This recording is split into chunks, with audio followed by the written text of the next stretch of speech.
ഇങ്ങനെ എഴുതിയാ മതി സാറേ. കണ്ട എത്ര എന്തായി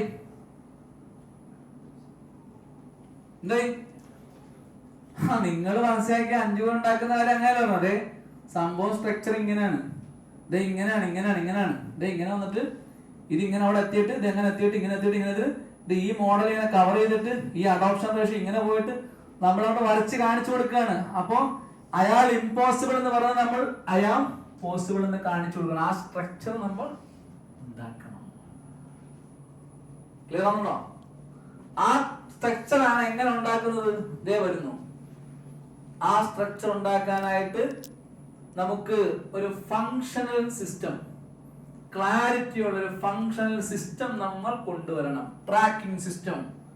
ട്രാക്ക് ചെയ്യാൻ കഴിയണം, ട്രാക്ക് ചെയ്യാൻ പറ്റണം.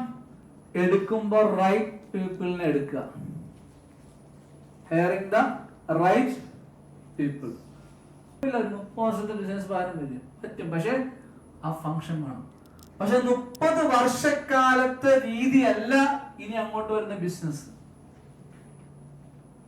ക്ലിയർ ആവുന്നുണ്ടോ? കാലം മാറി. ഐവി ലീഡർ 1920 പറഞ്ഞ 80 മാറ്റം വന്നു, 2000 മാറ്റം വന്നു, 2010 മാറ്റം വന്നു, 18 മാറ്റം വന്നു, 22 മാറ്റം വന്നു, 24 വേറെ ലെവലാവുക. Purpose driven productivity, project driven productivity, ഇപ്പോൾ പവർ ഡ്രിവൺ പ്രൊഡക്ടിവിറ്റി ആയി. ടു ഡു ലിസ്റ്റിന് വേണ്ടി മാത്രം സംസാരിച്ചാൽ തന്നെ വരും 3 മണിക്കൂർ. അത്രമാത്രം പറയാനുണ്ട് ഇതിനകത്ത്. ആഴക്കടൽ പോലെ കിടക്കുകയാണ്. സോ ഒന്നാമത്തെ എന്താണ്? ആളെ എടുക്കുമ്പോൾ നോക്കിങ്ങനെ എടുക്കണം. 2, ഡെലിഗേറ്റിംഗ് ക്ലിയർ റൂൾസ്. ഡെലിഗേറ്റ് ചെയ്തില്ലേ, ഒരാൾക്ക് ഒരു കാര്യം ഏൽപ്പിച്ചു കൊടുക്കുമ്പോൾ ക്ലിയർ റോൾ ആണ്. മാനേജറായിട്ട് എല്ലാവരും ഏൽപ്പിക്കാൻ പറ്റില്ല. ഗട്ട് ബ്രെയിൻ ചെയ്തു തലന്റെ പണി. ഉടനെ അവനെ കൊണ്ടുവന്നിട്ട് ഇവനെ കൊണ്ടുവന്നിട്ട് ഈ മാസത്തെ അച്ചീവ് ചെയ്ത ആളാണ്, കയ്യടിക്ക് ആളാണെന്ന് പറഞ്ഞിട്ട് നാളെ മുതൽ ഇവനായിരിക്കും നമ്മുടെ മാനേജർ. ഞെട്ടിപ്പോയി എന്ന് പറയുന്ന ഓർഡർ ആരാണ്? മണ്ടനാണ്. ആ ആളോട് ചോദിക്കണം, ഞാൻ നിന്നെ മാനേജർ ആക്കാൻ പോകുന്നു, നിനക്ക് പറ്റൂ? അയ്യോ സാർ എന്നെ കൊണ്ട് പറ്റില്ല. മുമ്പ് ഒരു രാജാവ് ഒരു പാരദോഷം അറിയിച്ചല്ലോ. എല്ലാം രാജാക്കന്മാരെ വിളിച്ചു നിർത്തിയിട്ട് പറഞ്ഞു, ഈ കുളത്തിൽ നിന്ന് ചാടി അപ്പുറത്തെ കര ചെന്ന എന്റെ മോളെ കെട്ടിച്ചതാണ്. അപ്പൊ എല്ലാരും കൂടെ ചാടാൻ നോക്കി, മുതല കിടക്കുന്നു, ആരും ചാടിയില്ല. അവസാനം ഒരുത്തും ചാടി. എല്ലാവരും നോക്കുമ്പോ വലിയൊരു ആകാംക്ഷ നോക്കുന്നു. അവൻ ഇങ്ങനെ ചാടി അവൻ ഇങ്ങനെ മുതലുകളെന്ന് ആക്രമണത്തിൽ പെടാതെ രക്ഷപ്പെട്ട അവൻ കര കയറി.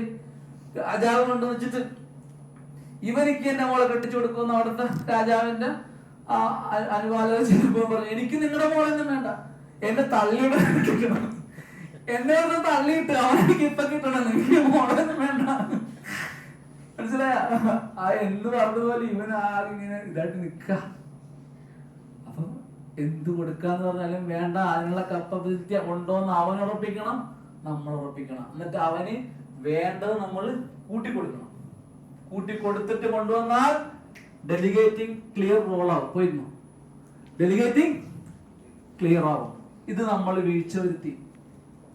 അതിന് നമ്മൾ അവരെ 6 സൊല്യൂഷനേ ഉള്ളൂ. അതിൽ 3-മത്തേതാണ് ഇത് പറഞ്ഞത്.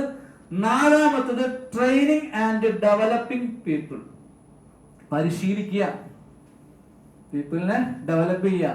അതായത് സ്വന്തമാണ് ഒറ്റയ്ക്ക് എല്ലാം നോക്കുന്നതെങ്കിൽ നമ്മൾ തന്നെ എന്ത് ചെയ്യണം? പഠിക്കണം, സെൽഫ് ഗ്രോത്ത് ഉണ്ടാക്കണം. എന്നിട്ട് നമ്മളെ തന്നെ ഡെവലപ്പ് ചെയ്യണം. നമുക്ക് കഴിഞ്ഞില്ലെങ്കിലോ? നമ്മൾ ആളെ ഡെലിഗേറ്റ് ചെയ്ത ആൾക്ക് എന്ത് ചെയ്യണം? പഠിപ്പിച്ചു കൊടുക്കണം. എന്നിട്ട് ഡെവലപ്പ് ആകുന്നുണ്ടോ ഇല്ലയോ എന്ന് മോണിറ്റർ ചെയ്തുകൊണ്ടേയിരിക്കണം. നമ്മൾ പറയാം, ഞങ്ങൾ ട്രെയിനിങ് നടത്തിയായിരുന്നു. ഇപ്പോ അത് കട തുടങ്ങിയ സമയത്ത് ഞങ്ങൾ 3 മാസം ഒരാളെ കൊണ്ട് ട്രെയിനിങ് നടത്തി, പിന്നെ എന്ന് കൊടുക്കണം. പക്ഷെ കൂട്ടി കൊടുക്കുന്നതിനകത്ത് നമുക്കൊരു നിയമം വെക്കാൻ പറ്റണം. കൂട്ടി കൊടുക്കുന്നതിൽ സാധാരണ നമ്മൾ കൂട്ടുമ്പോൾ നമ്മളൊരു എൻഡ് വെക്കണം. നമ്മൾ ഈ പറയുന്ന ടാർഗറ്റിനടുത്ത് എത്തിയാൽ ഇത്ര, അല്ലെങ്കിൽ അതിനകത്ത് ഇത്ര, 3 മാസം ഇങ്ങനെ ആയിരിക്കും. അപ്പൊ നമ്മൾ ഈ പ്രോഫിറ്റിന് തന്നെ കൊടുക്കുന്നു, അല്ലാതെ ഇൻസെന്റീവ് അല്ല പറയുന്നത്, സാലറി തന്നെ കൂട്ടാം. കഴിഞ്ഞ 3 കോടിന്റെ കാര്യം പറഞ്ഞില്ല, സാലറി തന്നെ കൂട്ടി കൊടുക്കുമ്പോൾ ഇവന് എഫിഷ്യൻസി ഉണ്ടായി. ഈ മാസം മുതലാളി ഇത്രയും സ്ട്രഗിൾ സ്റ്റേജിൽ നമുക്ക് പൈസ തരികയാണെന്ന് അവൻ പറയാണ്. എമൗണ്ട് ഉണ്ടാവണം, ഈ ടോട്ടൽ എമൗണ്ട് വെച്ചിട്ട് നമ്മളതിനെ സെറ്റ് ചെയ്യണം. പക്ഷേ ഒരു മാസം 3 മാസമല്ല പറഞ്ഞ, 3 മാസത്തിന്റെ തലേന്നല്ല നോക്കേണ്ടത്. നേരത്തെ ഞാൻ കാണിച്ച അളവുണ്ടല്ലോ, അളവ് പോലെ വെച്ച് ഡെയിലിയെ അളക്കണം, ഡെയിലിയെ മണിക്കൂർ വെച്ച് അളക്കണം. അങ്ങനെ അളന്നിട്ട് മണിക്കൂർ അനുസരിച്ച് പരിപാടി നടക്കുന്നുണ്ടോ ഇല്ലയോ എന്ന് മോണിറ്റർ ചെയ്യാനുള്ള ട്രാക്കിംഗ് സിസ്റ്റം ഉണ്ടാവണം. ആ സിസ്റ്റത്തിൽ തകരാറാണെന്ന് കണ്ടാൽ അതിന് പറ്റാത്ത ആളെ പറഞ്ഞു വിടണം. ആദ്യം ഒരു വാർണിംഗ് കൊടുക്കണം, എന്നിട്ട് അവനെ ഇത് കഴിയില്ലെങ്കിൽ അടുത്ത ആളെ എടുക്കണം. ഇങ്ങനെ ഒരുപാട് കാര്യമുണ്ട്, നമുക്ക് ഓൺലൈൻ ചർച്ച ചെയ്യാം. അടുത്തത് ഫയറിംഗ് ദ റോങ് പീപ്പിൾ.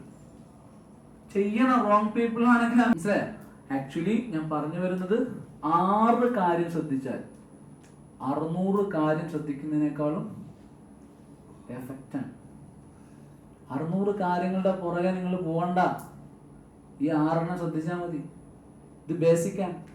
ഇത് കഴിഞ്ഞതിൻ്റെ മിഡിൽ ടൈപ്പ് ഉണ്ട്, ഹയർ ടൈപ്പ് ഉണ്ട്. അത് നിങ്ങൾ തന്നെ ഓട്ടോമാറ്റിക്കലി അപ്പ് ചെയ്ത് പോകും. അതുകൊണ്ട് സയന്റിഫിക് പ്രോസസ്സിലേക്ക് നമ്മൾ തൊട്ടിട്ടില്ല. നമ്മൾ എന്ത് ഇതുവരെ പറഞ്ഞുള്ളൂ, നമ്മളെ നന്നാക്കി എടുക്കുക, നമ്മുടെ ബിസിനസ് നമ്മൾ അനലൈസ് ചെയ്യുക, എന്നിട്ട് എല്ലാം മനസ്സിലാക്കി വെച്ചിട്ട് ക്ലാരിറ്റിയെ നമ്മൾ എന്ത് ചെയ്യുക, എൻഹൈൻസ് ചെയ്യുക. ആ എൻഹൈൻസ് ചെയ്ത ക്ലാരിറ്റിയെ നമ്മൾ കസ്റ്റമറിലേക്കും നമ്മുടെ കൂടെ ഉള്ള ആളുകളിലേക്കും മാനേജേഴ്സിലും ഒക്കെ നമ്മൾ പെർസ്വേഡ് ചെയ്യുക. എന്നിട്ട് അവരെ എല്ലാവരെയും ഒരു പെർസിവറൻസിൽ സ്ഥിരോത്സാഹിയായി നിലനിർത്തിയെടുക്കുക. അതിന് നമ്മൾ തന്നെ ഒരു ചെക്കറായി, TTR പോലും ചെക്ക് ചെയ്യുന്ന ചെക്കറെ പോലെ നമ്മളെ തന്നെ ചെക്ക് ചെയ്ത് നമ്മൾ ടീമിനെ തന്നെ ചെക്ക് ചെയ്യുന്ന ഒരാളായി മാറിയാൽ നമ്മളെ ലോകം വിളിക്കുന്ന പേരാണ് ആസ് എൻ ഓൺട്രപ്രണർ.